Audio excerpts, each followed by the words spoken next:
Welcome to the channel. I'm DeathMonkeyXL, and this is my review so far of Immortals Fenyx Rising. Make sure to give the video a like, and if you're new here, subscribe for more tech and gaming content. When I first played Fenyx Rising, it was a demo on Stadia fresh off the release of Genshin Impact, which is, from my understanding, an anime-style Breath of the Wild clone. I actually never played Breath of the Wild, so all I can do is take others' word for it, but the game was pretty fun and unique in its own way. The same can be said for Fenyx Rising, but I want to go into a little more depth about why I like Fenyx. The main thing that drives me to keep playing Fenyx, as it does for most games, is the story. I just love mythology so much, and how it is intertwined into this story is really good. This is because it's not just the story of a hero who has to save the Greek gods and goddesses, but it's also telling the gods and goddesses' stories. And you are told about each tale as you travel through different landmarks and experience different challenges. These stories are told by some of the best narration that I have come across in the form of Zeus and Prometheus. Prometheus, being the god of forethought, is able to see into the future and is telling Zeus how this mortal named Fenyx is saving the day. The dialogue between Zeus and Prometheus is fun and lively, while also managing to hit some more serious tones. In other words, to me, it was well-rounded. So the story is a driving point that keeps you engaged, but what about the gameplay?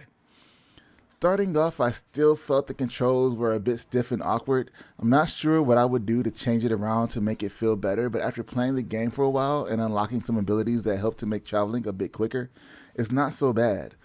So far from what I've seen, the enemies have all been the same with different color variations. You aren't fighting swarms of the same enemy, and they are spaced out a bit, so it doesn't feel too old yet. And as you progress through the land, you will come across a couple of new types in each zone. What is pretty nice about the game is that it gives you a lot to do. There are a lot of challenges, chests, and legendary creatures to find that will help you level up your health, stamina, skills, armor, weapons, and make potions. There are also armor pieces and weapons that you can find with their own stat effects, allowing you to mix and match to find the best playstyle for you. And these armors and weapons have different color variations on top of that. On the map, you'll see where other players have taken screenshots, and you can see what they are wearing or what they were doing in those screenshots. It's actually pretty cool. There are microtransactions in this game though, which is kind of weird being a single player game. There isn't anything that's designed to give you an advantage, but you can buy different armor visuals. One of the sets I thought was pretty cool was the Adventure Time one, but I can't justify purchasing cosmetics that only I can see unless I feel like taking screenshots, which I really don't. So it's kind of a waste. They're like $12 for a cosmetic. It's kind of weird for the whole set. The music is very magical and adventurous, and the sounds are pretty solid. There isn't much to complain about with the voice acting either, with most of the cast, if not all, making a return from Assassin's Creed Odyssey, but as different characters.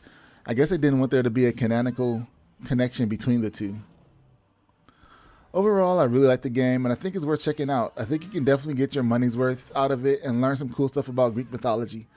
That's all I have to say about Immortals Fenyx Rising. If you guys have played it, let me know in the comments what your thoughts are. Make sure to hit that subscribe button. Don't forget to like the channel, and I'll talk to you guys next time. Peace.